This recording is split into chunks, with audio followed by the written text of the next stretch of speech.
तो सब देवता लोग खड़े हो गए, मगर भोले बाबा खड़े नहीं हुए थे, क्योंकि भगवान भोलेनाथ, इनका नाम क्या है? भोला। भगवान भोलेनाथ नारायण भगवान के सामने झुकते हैं और उन्हीं के सामने वो खड़े होते हैं।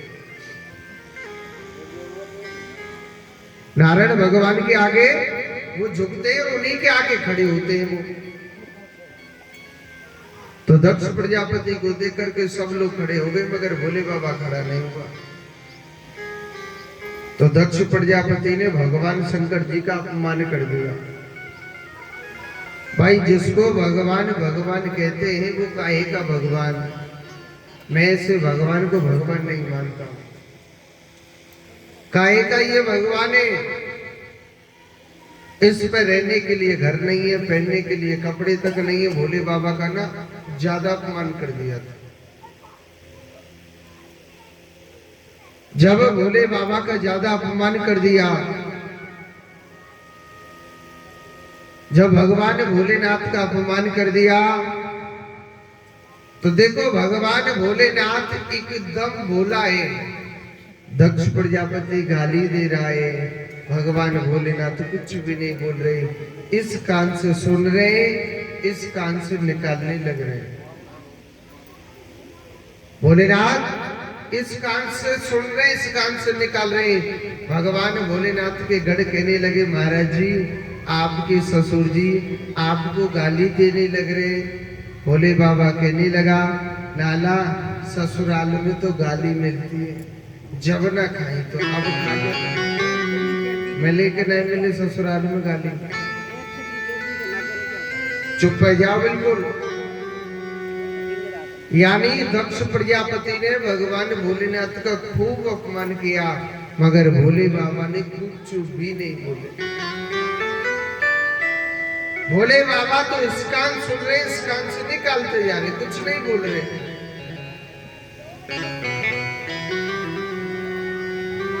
जब इस कान से निकालते जा रहे, तो देखो दक्ष प्रजापति देखने लगा कि मैंने भगवान शंकर का कितना घोर अपमान किया है, मगर इन्होंने कुछ भी नहीं बोला।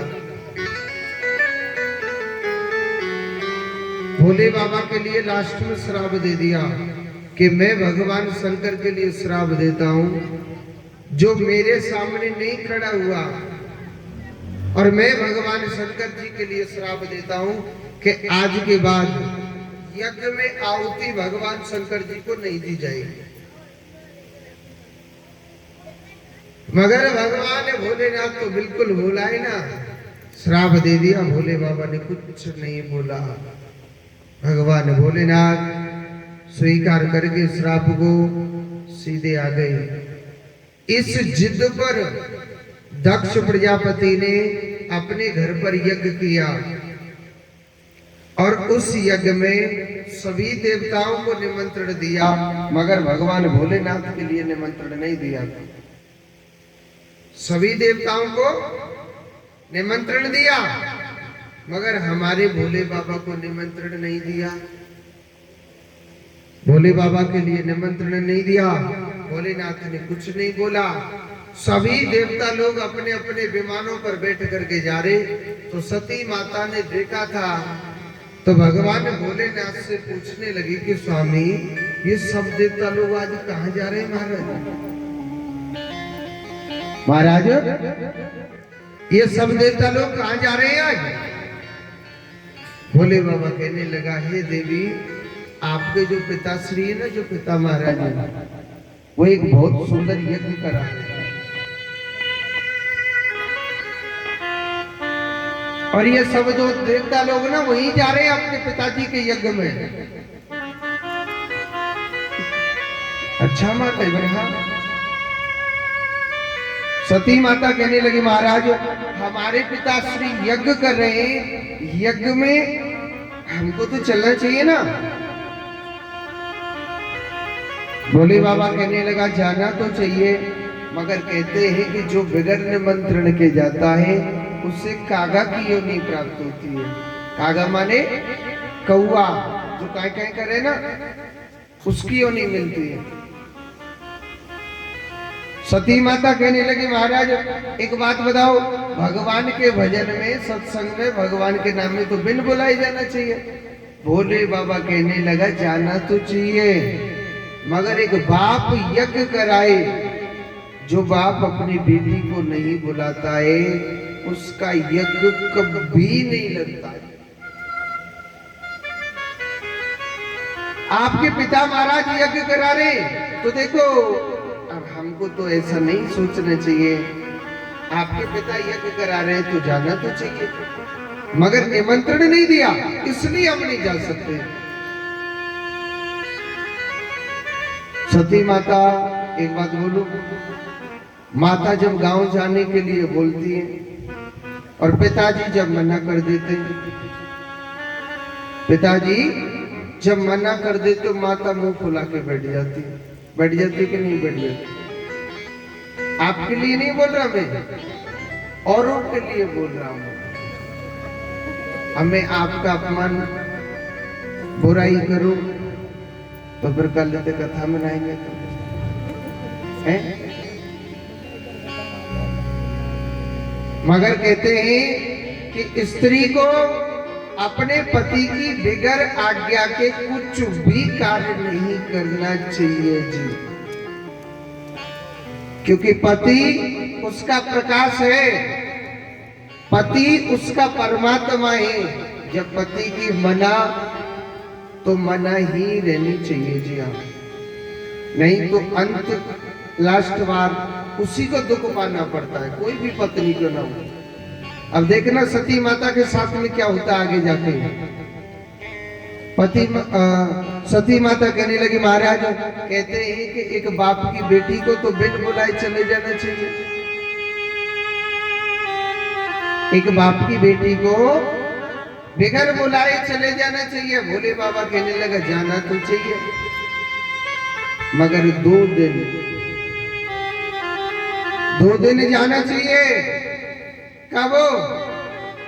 पहला दिन रक्षाबंधन या भाई दूज जाती है ना, उस दिन बिगर आज्ञा के जाना चाहिए, अपने पिता के बिगर निमंत्रण के जाना चाहिए। और दूसरा दिन कौन सा है? दूसरा दिन है कि जब पिताजी की या माताजी की राधे राधे हो जाती है, उस दिन कोई न्योता थोड़ी दिया जाता है? कोई निमंत्रण थोड़ी दिया जाता है कि लाली तेरी मैया पहुंच गई, जल्दी से जल्दी आ जाना तो गए। भोलेनाथ कहने लगे ना ही कोई अवतार है, ना ही कोई अशुभ घड़ी हुई, अगर आप नहीं जाए सती तो अच्छा रहेगा। भोले बाबा तो भांग को गोला डाल कर चुप भजन करने बैठ गए। सती माता ने क्या किया? भोले बाबा से धीरे धीरे बोल रहे महाराज आप मेरे लिए आज्ञा दे दीजिए, मैं अपने पिता को मना लूंगी। क्योंकि सती माता के जो माइंड में, हृदय में एक ही दृश्य घूम रहा था, वहां मेरी बहन भी आएंगी, वहां ना सब लोग आएंगे और मैं नहीं जाऊं तो अच्छा नहीं लगेगा। सती माता अपने पति की बेगर आज्ञा के और सीधी चले जाती है।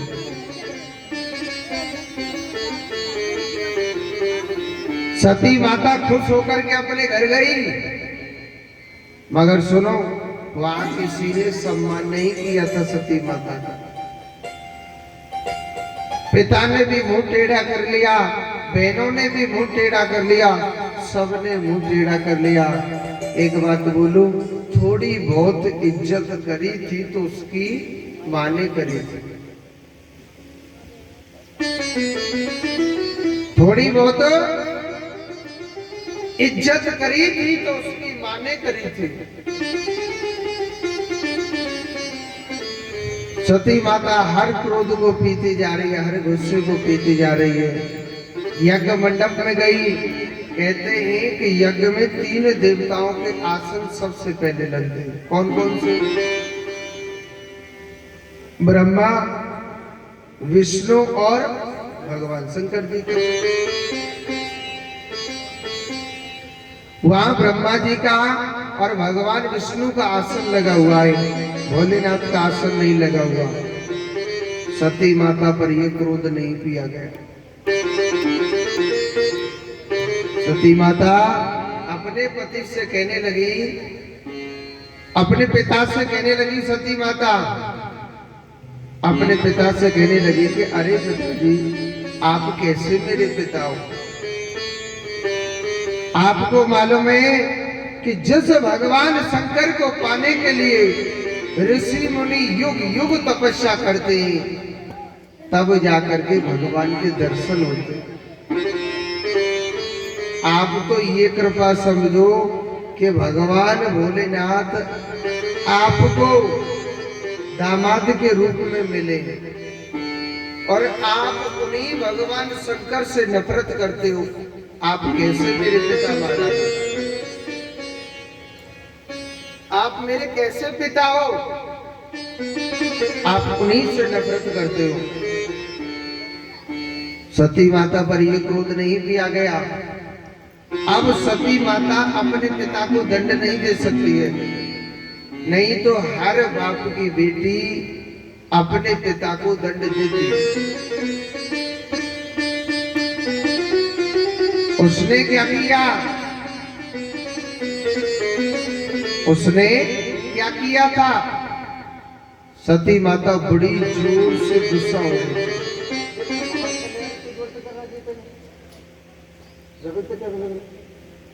सती माता दंड नहीं दे सकती है, मगर सती माता ने क्या किया? अपना जो देह है, अपना जो शरीर है, वो उस यज्ञ में त्याग दिया था। एक बात बोलू, भगवान भोलेनाथ गुस्सा वाले, भोले तो बहुत है, और जब गुस्सा आवे ना तो भोले बाबा का नाम पता है क्या है? भोले बाबा का कर्म है विनाशक, सृष्टि का विनाश करना, जीव का विनाश करना, ये भगवान शंकर का कर्म है। और भोला भी बहुत है। भगवान भोलेनाथ को जब पता चला, भगवान भोलेनाथ को जब पता चला कि सती ने देह त्याग दिया है, भगवान भोलेनाथ को बड़ी जोर से गुस्सा आया, बड़ी जोर से गुस्सा आया। और भोले बाबा ने क्या किया? अपने सिर से एक जटा उखाड़ी और वो जोर से धरती पर मारी, और उसमें एक वीरभद्र नाम का मानव प्रकट हो गया था। कहने लगा, हे भोलेनाथ, मेरे लिए क्या किया है? भगवान भोलेनाथ कहने लगे, हे वीरभद्र, तू मेरे अंश से सम्मिलित है, और जा, तेरे लिए मैं आज्ञा देता हूं कि दक्ष प्रजापति के यज्ञ को विध्वंस कर दीजिए। अब तो देखो भगवान भोलेनाथ के गढ़ वीरभद्र और सीधा जाने लग रहा है। और जब कुछ क्षणों बाद जब उसके यज्ञ मंडप में पहुंच जाते, ऐसा कहर टूटा दक्ष प्रजापति पर, किसी का हाथ तोड़ दिया, किसी का दाढ़ी उखाड़ दी, किसी का पैर तोड़ दिया, और दक्ष प्रजापति में ऐसा त्रिशूल मारा, उसका भी सर धड़ से अलग कर दिया था। अब तो सभी प्रजा रोने लगी। भगवान ब्रह्मा जी से प्रार्थना करी, महाराज भगवान भोलेनाथ बड़ी जोर से गुस्सा हो गई। अरे महाराज, अगर दक्ष महाराज का नाश करते तो उसके अभिमान का नाश करते, अहंकार का नाश करते। महाराज, हमको हमारा दक्ष महाराज जीवित ही चाहिए। ब्रह्मा जी कहने लगे, भैया मैं तो कुछ कर नहीं सकता हूँ, ऐसा करो, आप उन्हीं भोलेनाथ को मनाओ, वही तुम्हारे महाराज को जीवित करेंगे। प्रजापति कहने लगे, महाराज हम कैसे प्रार्थना करें? भोलेनाथ तो बड़ी जोर से गुस्सा हो रहे हैं। उन्होंने कहा कि भगवान का गुस्सा ही तो देखा है। अरे भगवान भोलेनाथ को कहते हैं कि कर्पूर गौरव करुणावतारम भगवान भोलेनाथ करुणा के अवतार हैं, करुणा का प्रतीक माना जाता है। आप जानना चाहते हैं तो उन्हीं भगवान शंकर को मनाइए, वो एक पल में ही मन जाते हैं। एक बात बोलो, या दुनिया में सबसे जो सस्तो देवता है ना, वो सिर्फ भोलेनाथ ही है हमारे यहाँ जी। कौन है? भोले बाबा। ऐसा सस्तो देवता है भोले बाबा, इतना सस्ता देवता है। आप जैसे कन्हैया को मानते हो, रोज कटोरी भर भर के माखन खिलाना पड़ेगा,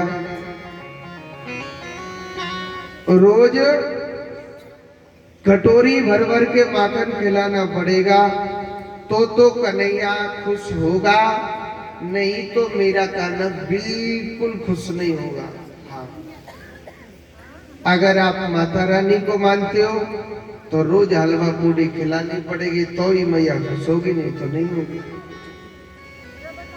मगर या दुनिया में जो सबसे सस्तो देवता है वो सिर्फ भोलेनाथ है।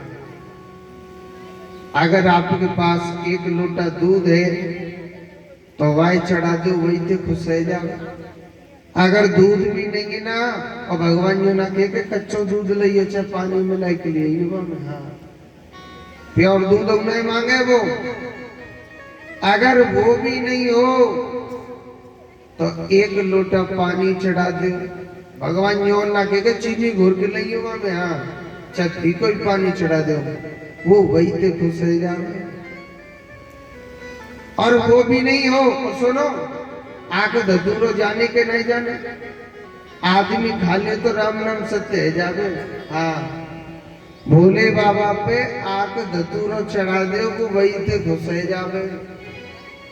और वो भी नहीं हो, घास जाने के न जाने दूध, कौन खामे? पशु। पशु खामे के न खा, थोड़ी सी दूध तोड़ के मही चढ़ा दे भोले बाबा पे, वही ते खुश रह जावे। याते सस्तो देवता कोई देख रखो का बगैर पैसा को। ऐसा भगवान भोलेनाथ है हमारा, ऐसा भगवान भोला भंडारी है।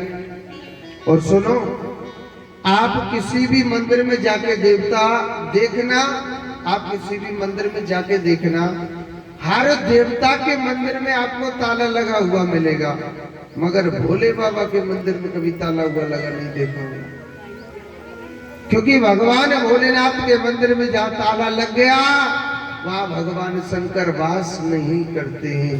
क्योंकि भगवान भोलेनाथ के में लाला, जब दुनिया के दरवाजे बंद हो जाए ना, तो मेरे दरवाजे पर आधी रात को आदि खुला हुआ है। ऐसा भगवान भोलेनाथ, ऐसा भगवान भोलेनाथ है। मगर भाव से जो मानता है तो मेरे भगवान भोलेनाथ तुरंत पहुंच जाते हैं। और सुनो, सभी प्रजापति बड़े भाव से कहने लगे, जब सभी प्रजापति बड़े भाव से कहने लगे, प्रार्थना किया, तो भोले बाबा कहने लगे, भैया आपके दक्ष महाराज को हम जीवित तो कर देंगे, हमें काम मिलेगा। उन्होंने कहा कि महाराज आपके लिए श्राप दिया था, आपके लिए श्राप दिया था कि आज के बाद आपको इंद्र यज्ञ में आहुति नहीं दी जाएगी। यज्ञ में जो यज्ञ में सामग्री बचेगी ना, हे प्रभु हे भोलेनाथ, वो आपका ही हिस्सा होगा। ये हम आपको वचन और वरदान देते हैं। हवन करते कि नहीं करते? जब इधर उधर सामग्री फैल जाती है तो पंडित जी मना करते ना कि आप मत डालो। ये भोले बाबा का हिस्सा माना जाता है, ये भगवान शंकर जी का हिस्सा माना जाता है। बोलिए शंकर भगवान की जय हो।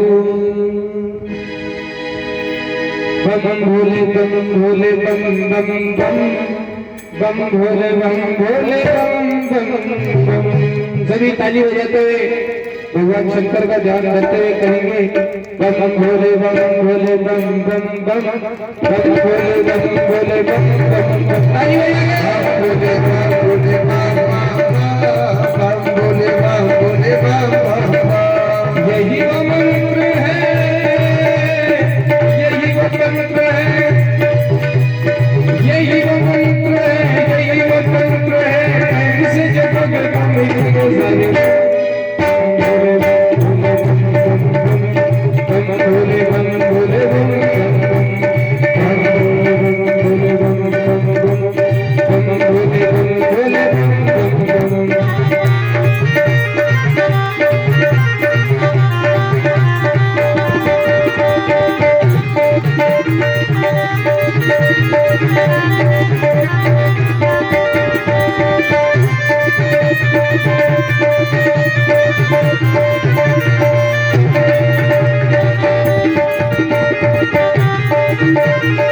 श्री राधे। कभी योगी कभी भोगी कभी काल ब्रह्मचारी कभी आदि देव महादेव त्रिपुरारी महादेव के पुजारी, महादेव के पुजारी, कभी शंभु कभी भोले भंडारी नाम है अनंत तो पे जग बलिहारी तो पे जग बलिहारी तो के जग बलिहारी। शिव का नाम सुबह शाम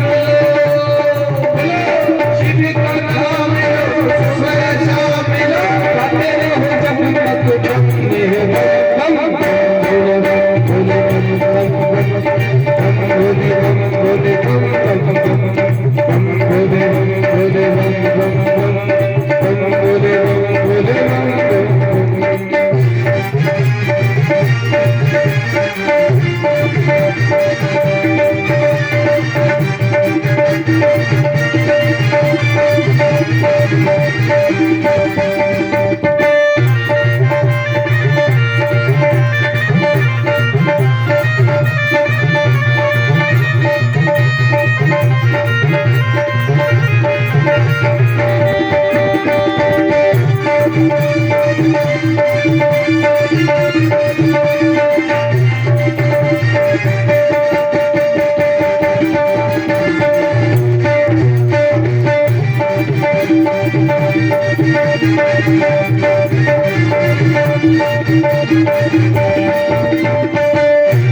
प्रजापति तुम्हारा त्रिशूल से शीश तुम्हारा त्रिशूल से शीश तुम्हारा।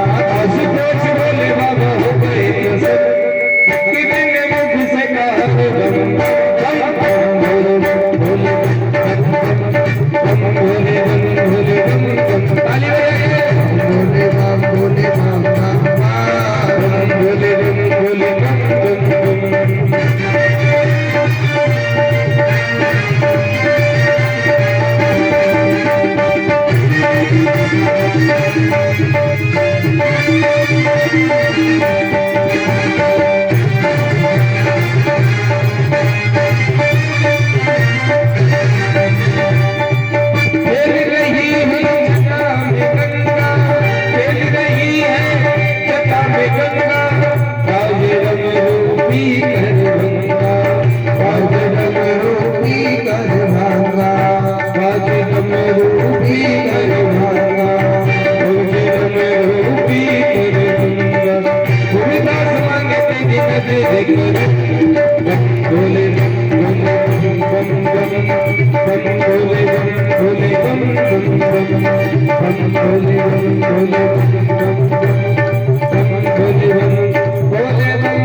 बोलिए गोविंद भगवान की, बोलिए शंकर भगवान की। तो देखो भगवान भोलेनाथ के लिए हिस्सा दिया था, तो भगवान भोलेनाथ कहने लगे कि हे प्रजापतियों आप अपने घर जाओ, जो भी आपको रास्ते में मिल जाए उसका शीश काट के दक्ष प्रजापति के तन पर रख देना, वो जीवित हो जाएंगे। रास्ते में मिला था कौन? बकरा। तो बकरे का शीश काट के दक्ष प्रजापति के शरीर पर लगाया तो उनका बकरे का मुख हो गया था। भगवान भोलेनाथ बड़े कृपालु हैं और भगवान भोलेनाथ बड़े दयालु भी हैं। अगला जन्म सती माता का हिमालय के घर में हुआ, नाम रखा गया था पार्वती, और बड़ी सुंदर शादी हुई थी पार्वती माता की भगवान भोलेनाथ के साथ। सुखदेव जी महाराज राजा परीक्षित को कथाओं का पान कराते जा रहे। परीक्षित जी बड़े खुश हो गए थे, बड़े प्रसन्न हो रहे। आगे की जो कथा आती है बड़ी सुंदर कथा आती है। मैंने आपको बताया था कि मनु महाराज के 3 बेटे थे, देवूति, आकृति और प्रसूति। इनके 2 बेटा थे, एक का नाम है प्रियव्रत एक का नाम क्या है, उत्तानपाद। उत्तानपाद को उत्तराधिकारी बना दिया गया। राजा उत्तानपाद की जो पत्नी का नाम था सुनीति। सुनीति किसे कहते हैं? जो स्त्री अपने नीति और धर्म कर्म पर चलने वाली जो स्त्री होती है उसी को कहते हैं सुनीति। देखो, स्त्री अपने घर की लक्ष्मी होती है। वो चाहे अपने घर को स्वर्ग बना सकती है और वो चाहे अपने घर को नरक बना सकती है।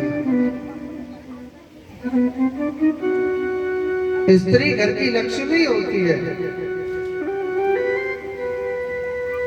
राजा उत्तानपाद भगवान का भजन करता था, रानी सुनीति भगवान का भजन करती थी, मगर उनके पास ना एक छोटा सा दुख था। और दुख क्या था? उनकी पत्नी पर कोई संतान नहीं होती थी। तो सुनीति बड़ी दुखी रहने लगी और रानी सुनीति एक दिन अपने पति से कहने लगी, स्वामी, आप मेरे कहने से आप अपनी दूसरी शादी कर लो। राजा उत्तानपाद ने मना किया। देखो, कथा को ध्यान से सुनना माताओं। कुछ भागवत कथा के ऐसे प्रसंग होते हैं जिनको सुनने से भागवत का पूरा फल मिल जाता है।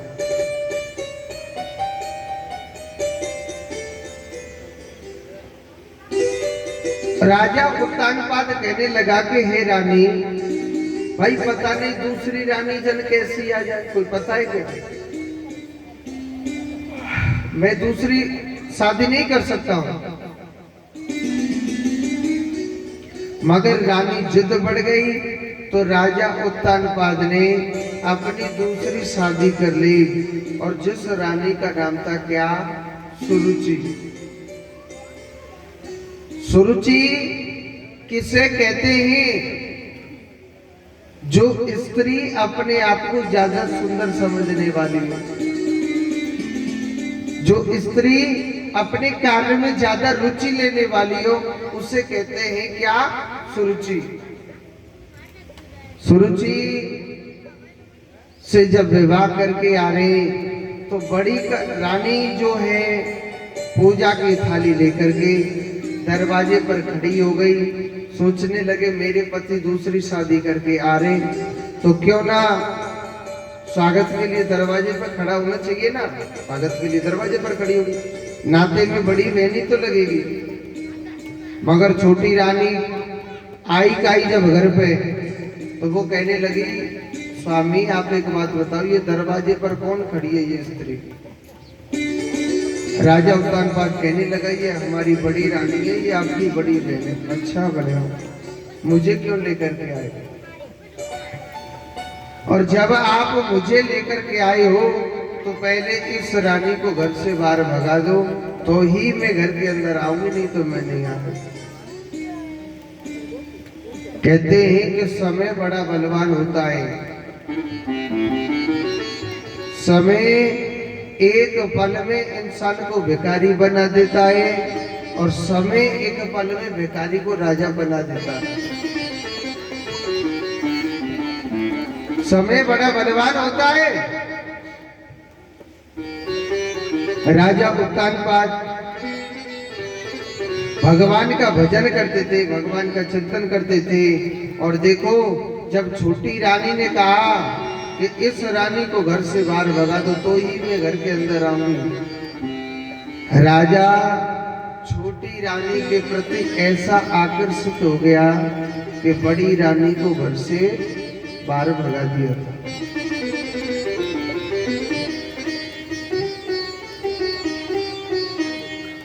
बड़ी रानी को घर से बाहर भगा दिया। बड़ी रानी को घर से बाहर भगा दिया तो रानी के जीवन में बड़ा दुख आया था। देखो, ये सबसे बड़ा दुख होता है एक पति अपनी पत्नी का परित्याग कर देता है और सुनीति के जीवन में ऐसा दुख आया, जब पति ने त्याग दिया तो समझ लो उसके पूरे संसार ने त्याग दिया। माता पिता ने त्याग दिया, भाई बहन ने त्याग दिया, सबने त्याग दिया, मगर सुनीति ने मेरे गोपाल का सहारा लिया कि हे गोपाल, मेरे जीवन की नैया, मेरा जो सर्वस्व है, हे कान्हा, हे गोपाल, सब कुछ तू ही है मेरा, तेरे सिवा हे गोपाल मेरा कोई भी नहीं है। सुनीति ने आश्रय भगवान का लिया था। ये सबसे बड़ा दुख होता है, एक पति अपनी पत्नी का परित्याग कर देता है तो संसार न जाने कैसे कैसे ताना मारता है, कैसे कैसे ताना न मारता है। मगर सुनीति हर पल हर घड़ी भगवान का भजन करती रहती थी। राजा ने किसी पुराने महलों में छोड़ दिया था, छोटी रानी बड़ी रानी के पास राजा को नहीं जाने देते थे, मगर सुनीति मेरे प्रभु का 24 घंटे भजन करती रहती थी। एक बात बोलो, भजन में बहुत शक्ति है, बहुत प्रेम है भक्ति में। मेरा कान्हा, चाहे कितना भी बड़ा संकट क्यों ना हो, मेरा गोपाला किसी न किसी राहों पर आपको जरूर सुख देगा। भगवान सदैव पास है, अपने बुलाने वाला चाहिए। भगवान सदैव अपने पास है। कृष्ण कहता है कि मुझे बुलाने वाला चाहिए, बुलाने वाला चाहिए मुझे। सुनीति 24 घंटे मेरे प्रभु का भजन करती रहते थे। और सुनो, धीरे धीरे सुनीति को सत्संग मिल गया था। मैंने आपको पहले दिन की कथा में बताया, सत्संग भगवान का नाम, भगवान की कथा बड़े बड़े नसीबों से मिलती है।